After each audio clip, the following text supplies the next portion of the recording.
السلام علیکم ورحمۃ اللہ وبرکاتہ۔ امید کرتا ہوں کہ آپ سب خیریت سے ہوں گے۔ آج ایک اور نئی ویڈیو کے ساتھ آپ کے پاس حاضر ہوا ہوں۔ آج کا جو لیکچر ہے وہ سورہ کوثر کے بارے میں ہے۔ سورہ کوثر قرآن کی سب سے چھوٹی سورت ہے، لیکن اس میں بھی لوگ بہت سی تجوید کی غلطیاں کرتے ہیں، کیونکہ ہم نے قرآن پاک سیکھا نہیں ہے تو اس لیے ہم تجوید کی اس میں بہت غلطیاں کرتے ہیں۔ تو آج کا لیکچر جو ہے وہ ہم سٹارٹ کرتے ہیں۔ لیکچر سٹارٹ کرنے سے پہلے میں آپ سے درخواست کروں گا کہ چینل کو سبسکرائب کر دیں، بیل آئیکن کو پریس کر دیں، تاکہ سب سے پہلے آپ کے پاس ویڈیو پہنچے اور جلد سے جلد آپ اپنا قرآن پاک میں جو آپ کی غلطیاں ہیں ان غلطیوں کو ٹھیک کر لیں۔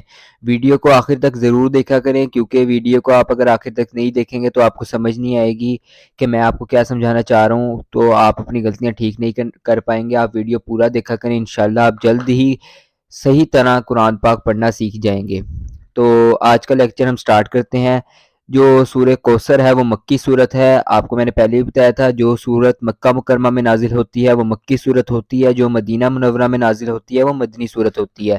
تو سورہ کوثر جو ہے وہ مکہ مکرمہ میں نازل ہوئی ہے، اس لیے یہ مکی صورت ہے۔ اس کے اندر 3 آیات ہیں، سورہ کوثر کی جو ہے 3 آیات ہیں، ٹھیک ہے۔ تو بسم اللہ سے میں لیکچر شروع کروں گا۔ بسم اللہ الرحمن الرحیم۔ با کے بعد جو سین ہے اس کی سیٹی کی طرح آواز نکلے گی، کیونکہ وہ حروف صفیریہ میں سے ہے۔ جو حروف صفیریہ ہیں وہ زبان کی نوک اور دونوں دانتوں کے اندرونی کنارے سے ادا ہوتے ہیں، ٹھیک ہے۔ بسم اللہ، ٹھیک ہے۔ اللہ سے پہلے جو ہے میم کے نیچے زیر ہے تو اللہ کا لام جو ہے وہ باریک پڑا جائے گا۔ اگر زبر اور پیش ہوگی تو اللہ کا لام جو ہے وہ موٹا پڑا جائے گا، لیکن ابھی زیر ہے تو اللہ کا نام باریک پڑا جائے گا۔ بسم اللہ الرحمن، اللہ کا جو ہا ہے وہ حلق کے نیچے والے حصے سے ادا ہوگا، ٹھیک ہے۔ الرحمن الرحیم، الرحمن الرحیم میں جو را ہے وہ را پر پڑا جائے گا، اور را کہاں سے نکلتا ہے؟ را زبان کی نوک اور مقابل کے تالو سے ادا ہوتا ہے، ٹھیک ہے۔ را بھی پر پڑا جائے گا، اس لیے کہ جہاں را کے اوپر زبر اور پیش ہو را پر پڑا جاتا ہے، جہاں را کے نیچے زیر ہو را باریک پڑا جاتا ہے۔ اور الرحمن کا جو میم ہے اس کے اوپر کھڑی زبر ہے، تو کھڑی زبر کو ہم کھینچ کے پڑھیں گے، لمبا کر کے پڑھیں گے ایک الف کی مقدار میں۔ ایک الف کی مقدار ایسے ہم کریں گے کہ ہم اپنی مٹھی بند کریں گے، تو جب ہم ایک انگلی نارمل سپیڈ کے اندر کھولیں گے تو ہماری کھڑی زبر ہو جائے گی، ایک الف ہو جائے گا، ٹھیک ہے۔ اور الرحمن الرحیم میں جو ہا ہے وہ ہا آپ کو میں نے بتایا تھا کہ حلق کے درمیان والے حصے سے ادا ہوتا ہے، ٹھیک ہے۔ جو ہا ہے وہ حلق کے درمیان والے حصے سے ادا ہوتا ہے، تو آپ نے اس کو ایسے ہی پڑھنا ہے جیسے میں آپ کو پڑھاؤں گا، ٹھیک ہے۔ بسم اللہ الرحمن الرحیم، ٹھیک ہے۔ اب سورت سٹارٹ کرتے ہیں۔ اِنَّا أَعْطَيْنَاكَ الْكَوْثَرَ، ٹھیک ہے۔ اب انا جو ہے اس کے جو الف ہے اس کے اوپر جو ہے مد ہے، اس کو ہم کھینچ کے پڑھیں گے، ادھر کھینچ کے لازمی آپ نے پڑھنا ہے۔ اگر انا آتینا پڑھیں گے تو یہ غلطی گنی جائے گی، اس کو آپ نے لازمی اپنی غلطی کو درست کرنا ہے، اس کے اوپر مد کرنی ہے، انا، ٹھیک ہے۔ اس کے بعد آپ دیکھ رہے ہیں آتینا کا جو ہے وہ پہلے حمزہ بعد میں عین ہے، تو اس حساب سے آپ نے پڑھنا ہے کہ پہلے حمزہ پڑھا جائے بعد میں عین پڑھا جائے، جو سننے والا ہے اس کو پتہ لگے کہ پہلے حمزہ پڑھا گیا اور بعد میں عین پڑھا گیا، ٹھیک ہے۔ اِنَّا أَعْطَيْنَا، ٹھیک ہے۔ حمزہ کو جو ہے وہ عین کے ساتھ ملائیں گے۔ بہت سے لوگ اس کو الف سمجھتے ہیں، لیکن یہ الف نہیں ہے۔ الف جو ہوتا ہے اس کے اوپر کوئی حرکت نہیں ہوتی، نہ اوپر کوئی حرکت ہوتی ہے نہ نیچے کوئی حرکت ہوتی ہے، تو اس کے اوپر جو ہے وہ حرکت ہے، تو یہ حمزہ بن جائے گا۔ جس کے اوپر حرکت آ جائے وہ حمزہ بن جاتا ہے، جس الف کے اوپر حرکت آ جائے یا نیچے حرکت آ جائے تو وہ حمزہ بن جاتا ہے، تو اس کے اوپر حرکت آ گئی ہے تو یہ حمزہ بن گیا۔ جو حمزہ ہے وہ عین کے ساتھ ہم نے ملانا ہے، اس لیے کہ عین کے اوپر جزم ہے، اور طوا جو ہے وہ طوا پر پڑا جائے گا۔ طوا اور تا جو دونوں ہیں وہ حروف نطعیہ ہیں، ٹھیک ہے۔ یہ زبان کی نوک اور اوپر کے دانتوں کی جڑ سے ادا ہوتے ہیں، لیکن ان میں فرق یہ ہے کہ تا جو ہے وہ باریک پڑا جاتا ہے اور طوا جو ہے وہ پر پڑا جاتا ہے، ٹھیک ہے۔ تو اس میں آپ نے فرق لازمی کرنا ہے کہ سننے والے کو پتہ لگے کہ آپ یہ کیا پڑھ رہے ہیں، تا پڑھ رہے ہیں کہ طوا پڑھنا ہے، ٹھیک ہے۔ پھر طوا جو ہے وہ یا کے ساتھ ملے گا کیونکہ یا کے اوپر جزم ہے۔ پھر نون کے اوپر کھڑی زبر ہے، نون کو ہم کھینچ کے پڑھیں گے ایک الف کے برابر۔ اس کے بعد کاف جو ہے ادھر باریک کاف ہے، موٹا کاف نہیں ہے، ٹھیک ہے۔ اس کو آپ نے باریک ہی پڑھنا ہے۔ باریک کاف کہاں سے ادا ہوتا ہے؟ باریک کاف زبان کی جڑ اور تالو کے سخت حصے سے ادا ہوتا ہے، ٹھیک ہے۔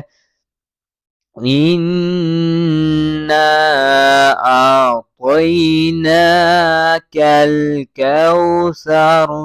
اب کاف جو ہے وہ لام سے ملے گا، الکوثر کے لام سے.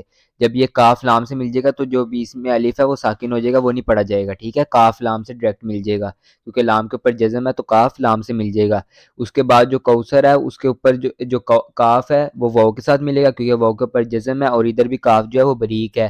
یہ کاف زبان کی جڑ اور تعلق کے سخت حصے سے ہوتا ہے. ٹھیک ہے، اگر ہم ادھر وقف کریں گے تو ہم پڑھیں گے اِنَّا أَعْطَيْنَاكَ الْكَوْثَرَ. ٹھیک ہے، را جو ہے وہ ساکن ہو جائے گا. لیکن اگر ہم وقف نہیں کریں گے تو ہم پڑھیں گے اِنَّا أَعْطَيْنَاكَ الْكَوْثَرَ فَصَلِّ لِ. ٹھیک ہے، پھر ہم اس کو را کے اوپر حرکت پڑھیں گے.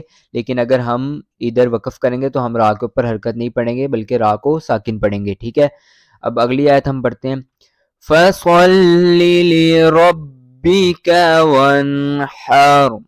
ٹھیک ہے، اب جو سواد ہے وہ پر پڑا جائے گا. یہ سواد بھی حروف صفیریہ میں سے، اس کی بھی سٹی کی طرح آواز آتی ہے. جو سواد ہے اس کو ہم نے لام کے ساتھ ملانا ہے. ٹھیک ہے، جو لام ہے وہ 2 مرتبہ پڑھا جائے گا. جس حرف کے اوپر شد ہوتی ہے وہ حرف 2 مرتبہ پڑھا جاتا ہے. تو لام کے اوپر جو ہے وہ شد ہے تو لام 2 دفعہ پڑھا جائے گا، ایک دفعہ سواد کے ساتھ مل کے، ایک دفعہ اس کی اپنی جو ساؤنڈ ہے وہ پڑھی جائے گی. فَصَلِّ. ٹھیک ہے، یہ دیکھیں فصل یہ سوال کے ساتھ مل گیا اور پھر اس کے بعد لی فصلی. ٹھیک ہے، یہ دونوں لام علیحدہ ہیں، ایک فصلی کا ایک لی ربی کا. ٹھیک ہے، تو آپ نے 2 دفعہ پڑھنا ہے فصلی لی ربی کا. ٹھیک ہے، لی ربی کا میں جو را ہے وہ با کے ساتھ مل رہا ہے. ادھر بھی 2 دفعہ با کا ساؤنڈ لیا جائے گا کیونکہ با جو کے اوپر جو ہے وہ شد ہے. را جو ہے وہ با کے ساتھ ملے گا، را کے اوپر زبر ہے تو را پر پڑا جائے گا. ٹھیک ہے، اور ربی کا جو کاف ہے وہ زبان کی جڑ و تعلق کے سخت حصے سے ادا ہوگا. ٹھیک ہے، اس کے بعد ہے ونحر. وہ کے آگے جو الف ہے وہ ساکن ہو جائے گا اس لیے کہ نون کے اوپر جزم ہے. جس حرف کے اوپر جزم ہو وہ پھر اس کو ملاتے ہیں پچھلا حرف، تو ادھر واو جو ہے وہ نون کے ساتھ ملائیں گے. اس لیے کہ الف کے اوپر کوئی حرکت نہیں ہے تو ادھر الف کے اوپر الف کا کوئی ساؤنڈ نہیں ہوگا، تو اس لیے ہم واو کو نون کے ساتھ ملا دیں گے.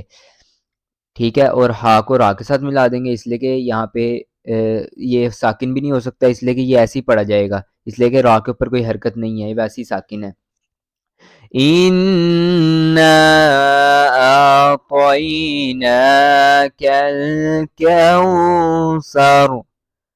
فَصَلِّ لِرَبِّكَ وَانْحَرْ.